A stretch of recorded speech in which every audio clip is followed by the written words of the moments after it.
everybody, and welcome to Garden Style. So it's been a little while since I got in touch with you. I think since April 1st was my last video that I put out. Needless to say, we have been extremely busy at the garden center. This has been an unprecedented year. But I wanted to give a little shout out to those who are local in our area who have come in and have definitely shown their full support for those of us who are in small businesses. Because as we know, there's a lot of them that are not doing well. And as soon as this opening gets going, which it already has in some states, we're still under lockdown for at least another week or so as we slowly start to open up our businesses. Please go out and start supporting them to the best of your ability so we can get them back up and running again. So, moving on.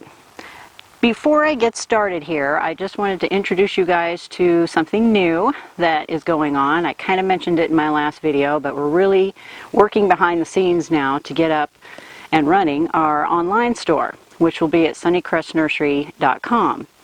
It'll probably be a couple months before it's up and fully running, as there is so much to collect and do before we can open it up to the public.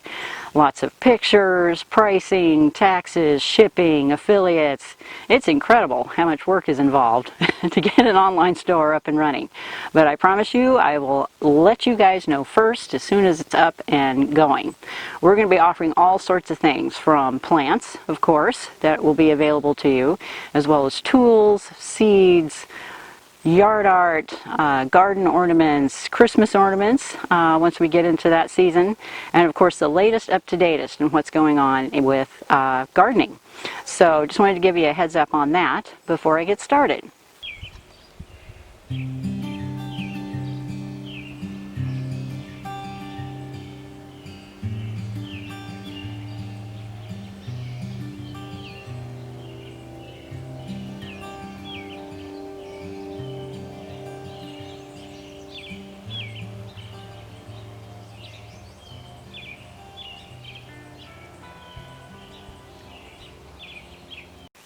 So today, I know a lot of you folks look forward to my May plant haul. This is something I try to do every single year, and introduce you to some new cultivars that you yourselves can start putting in your own gardens. So I decided today to choose 3 varieties for a sun garden and 3 varieties for more of a shade garden. So I'll start with the shade first. And the very first one I'm going to introduce you to is this little beauty. Look at the blooms on that. This is a rhododendron, and the name on this is called Wild Ginger, and it's kind of a peachy orange flower, which actually is hard to find in the rhododendron species. There are all kinds of shades of red, purples, whites, pink, but when you get into orange and yellows, they become more rare all the time. But this is one that we started carrying at the nursery, and it no sooner came into the nursery and it was gone as fast as it came in. And these are things that we bring in the early spring before they start to bloom.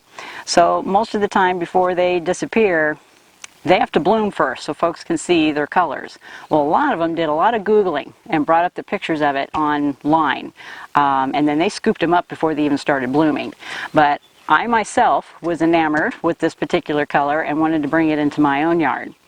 So this particular species of wild ginger rhododendron will actually get about 4 to 5 feet tall.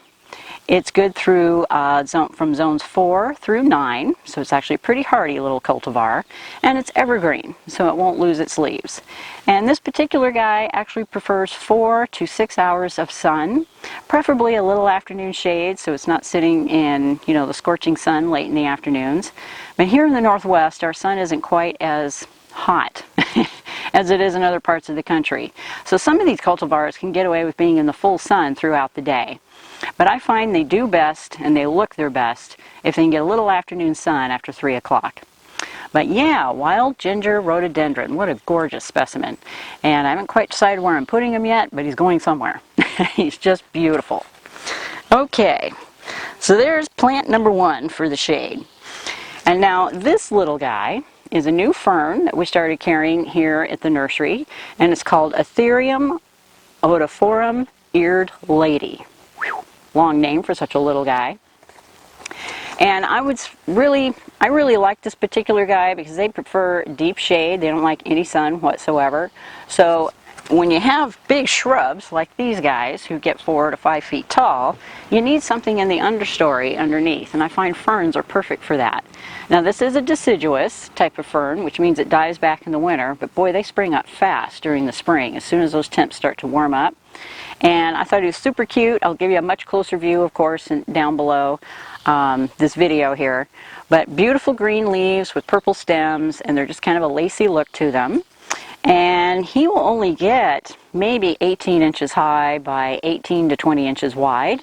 So they're perfect for underneath shrubs or in the front of a real shady border. And I like to combine them, of course, with hostas, lace leaf maples. They just look fabulous with just about anything. Heucheras is another one that's really good in the shade. And he's hardy down to 20 degrees or minus 20 degrees. So this is a real hardy type of fern. And of course, they're not going to do well in real hot climates. So those of you who live, you know, south of Oregon or someplace in the south, they may not do so well in your hot heat. But up here in the northern regions, they actually do very well, and they love it here. Great little plant, and underneath fir trees is another idea for ferns like this. And put them in groups and clumps to make a real good statement, and they will never fail you. They just come back faithfully year after year. And I need more of this type of thing for my shady gardens. So there you go. There's another one. Eared Lady is the name of that particular fern, and I just thought they were really cute. Now, one of my prizes I wanted to introduce you guys to, and I will have a close-up of the actual petals on this particular hydrangea. And this one is called Seaside Serenade, or it's from the Seaside Serenade series, and this is Fire Island. And as you can see, it's almost like a deep red bicolor flower with white underneath. They are stunning. And the cool thing is their leaves are also darker than your typical hydrangea. These are kind of a maroon color during the spring and summer, and they get a deep maroon during the fall when they start sensing some of those cold temperatures. But what a gorgeous specimen, and I think I'll be putting him in a container for the first year till I decide exactly where I want it to go, because I want to be able to see it day after day. I don't want it hiding anywhere. But I couldn't resist. He kept talking to me when we brought him in at the nursery. We brought quite a few of them in. And he's a small one. We brought in some larger ones as well, and they are just gorgeous when they start to bloom. And it's your typical mop head hydrangea. However, the petals, the individual petals on the mop head itself, are real frilly, and you'll see that in the picture when I put it down below for you. But man, what a gorgeous specimen. So, Seaside Serenade Fire Island Hydrangea, and let me give you some information on it. It's a fairly small hydrangea, so he doesn't get huge. He gets about 3.5 to 3 feet wide. 3.5 feet tall by 3 feet wide. He's good in zones 4 through 9. So they can take an average minimum temperature of minus 30 to minus 20 degrees Fahrenheit. So that's pretty hardy. And he stays pretty small. And they will withstand about 3 to 6 hours of sunlight. I find if they get some really ample morning light, at least 3 to 4 hours of the morning sun, and then end up in the shade in the afternoons, that's where you're going to get the most blooms and, of course, the best vigor out of your hydrangeas. But man, are they pretty. These are also really good, especially if you live on the coast somewhere. They're okay with coastal exposures. Great cutting flower. They have a little bit sturdier stem than some of your other mop head type hydrangeas. And this is exclusive to Monrovia right now. They're about the only ones who carry it. And Monrovia, fortunately, has a huge nursery down in Oregon, and we're always ordering plants from them. They're constantly shipping up here to Washington State. But man, just another view of that. I'm in love with this plant. And it'll be great as like a mid-sized type plant to put in the middle of your garden, being it only gets 3, maybe 4 feet tall. But beautiful, no matter what. Okay, so there's some shade specimens for you. And then I'm going to turn around here and introduce you to some things that can withstand full sun. Now, some of you may be real familiar with homestead verbenas, and I tried them out a few years ago, and I was really pleased with the success that I had with them, mostly in them coming back the next year. Well, this is a new variety, and this is called Enduroscape verbenas. And these are available in lots of different colors. This kind of cranberry purple color really caught my eye, and I want more of them now that I've had so much success with the homestead verbenas. So I'm going to try them out this year and just kind of compare between the two and see how the two do side by side. And of course, I'll let you know how they are. So Enduroscape, and they call this the purple verbena. It is super fabulous for attracting bees as well as hummingbirds, butterflies, and it kind of trails, so it sits low. It's like a ground cover. So this is fantastic in the front of the borders when you need a low growing ground cover to splash some color, and these things will just keep blooming their hearts out all summer long. I come through maybe once or twice during the season because that's about all I have time for, and I'll do some deadheading and they just keep going. They just keep going and going and going until their first frost. So fantastic little ground cover. Now, let's see, for zones, this is good from zone 7 to zone 9. It's extremely drought tolerant, so if you got a real dry, hot, sunny area, this is great for that. You're not watering it all the time. This looks fantastic with dusty millers, persimmons, petunias, of course, bacopas. You can put them in containers as well as in the garden. And they're just very cold hardy, which is something we're always concerned about here in the northern region. In your southern regions, this will work great, as long as it's not getting to 120 degrees every day. This is something that should be able to withstand the heat pretty well. So Enduroscape purple verbena, another lovely plant for the sun. Okay, and then another fantastic specimen here. Last year, I introduced you guys to Salvia hot lips, which I will flash a picture of down below. And of course, it lived up to its name. Hot lips is like a real bright red, and then you'll start to see the white appear as it gets warmer and warmer throughout the summer. Well, it has a new cousin now, a little bit of a verbena flower put in there, and this is called Amethyst lips. So it's kind of the sister to hot lips, and I was taken again by this beautiful purple color, and it will start to get purple and white as it starts to heat up and it starts sending up more blooms.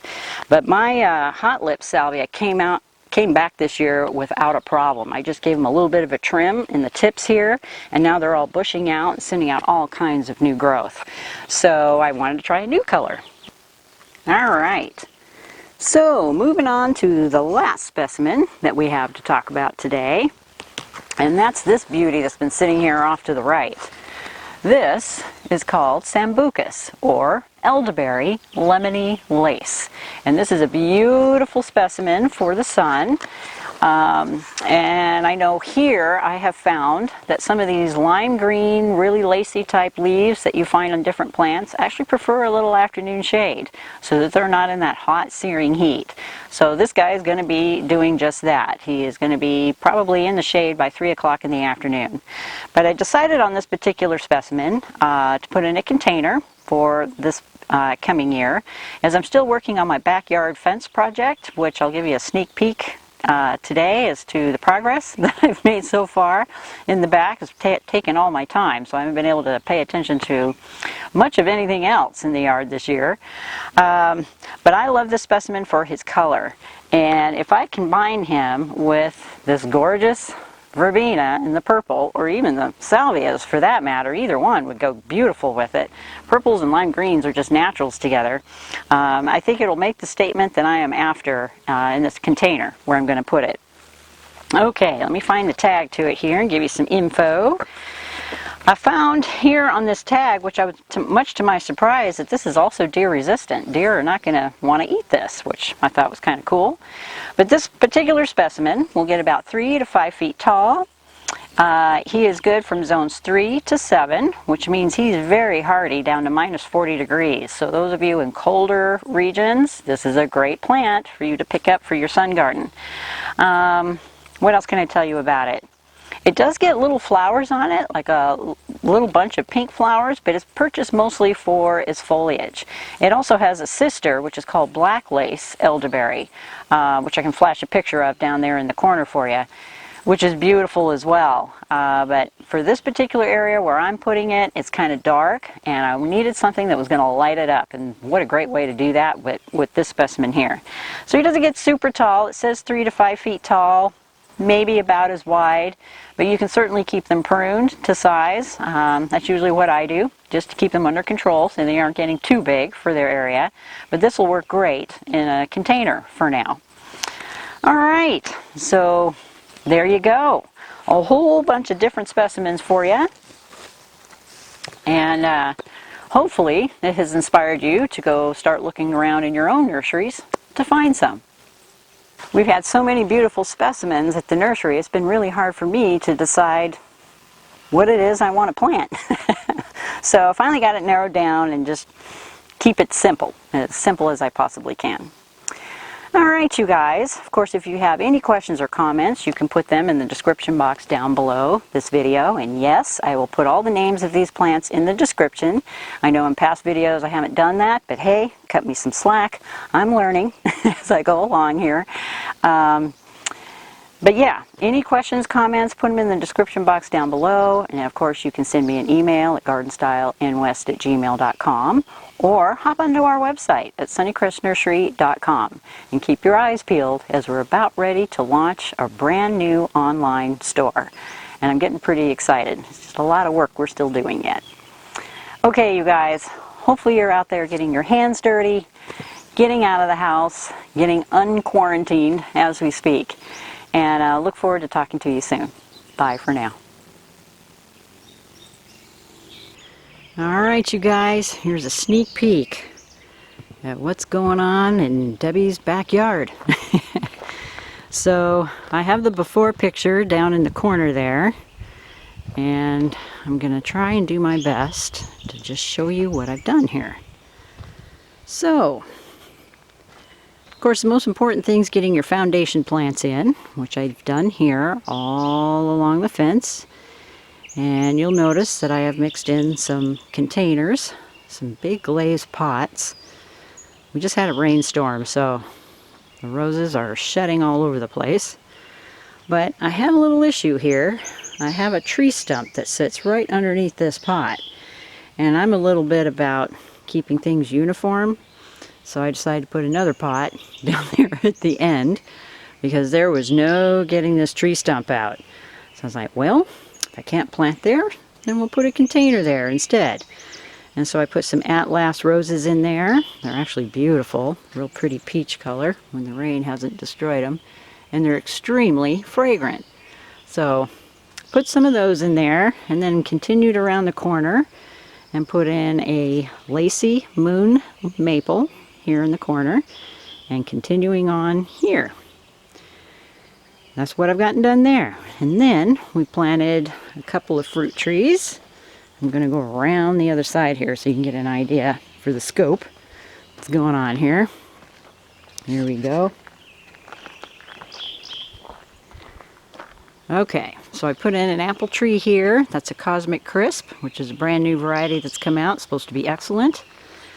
And a pollinator type of apple tree, which is a Liberty.